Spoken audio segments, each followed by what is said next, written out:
آزاد کشمیر میں سستی بجلی اور سستے آٹے کے لیے احتجاج پرتشدد مظاہرے میں بدل گیا۔ مشتعل مظاہرین اور پولیس آمنے سامنے آ گئے۔ پتھراؤ کے جواب میں پولیس نے آنسو گیس کی شیلنگ کی۔ عوامی ایکشن کمیٹی کے اعلان کردہ لانگ مارچ روکنے کے لیے راستوں میں پولیس کی بھاری نفری تعینات کی گئی تھی۔ سستی بجلی اور آٹے کی فراہمی کے لیے آزاد کشمیر میں عوامی ایکشن کمیٹی کی اپیل پر شٹر ڈاؤن اور پہیہ جام ہڑتال دوسرے روز بھی جاری رہی۔ آزاد کشمیر بھر میں تمام کاروباری مراکز، دفاتر اور تعلیمی ادارے بند رہے۔ مظفر آباد میں عوامی ایکشن کمیٹی کے لانگ مارچ کو روکنے کے لیے مدینہ مارکیٹ کی طرف جانے والے تمام راستوں پر پولیس کی بھاری نفری تعینات تھی۔ اس دوران پولیس اور مشتعل مظاہرین آمنے سامنے آ گئے۔ مظاہرین کی جانب سے پتھراؤ کرنے پر پولیس نے جواب میں آنسو گیس کی شیلنگ کی۔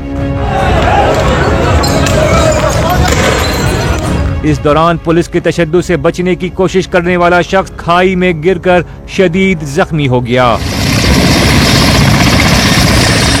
میرپور آزاد کشمیر میں دفعہ 144 کے نفاذ کے باوجود شہریوں نے احتجاجی جلوس نکالا۔ ضلعی کچہری سمیت دیگر مقامات پر مظاہرین نے مہنگی بجلی نامنظور، مہنگا آٹا نامنظور کے نعرے لگائے۔ ادھر میرپور کے علاقے اسلام گڑھ میں گزشتہ روز مظاہرین کے ساتھ تصادم کے دوران گولی لگنے سے زخمی ہونے والا سب انسپکٹر عدنان فاروق قریشی دم توڑ گیا۔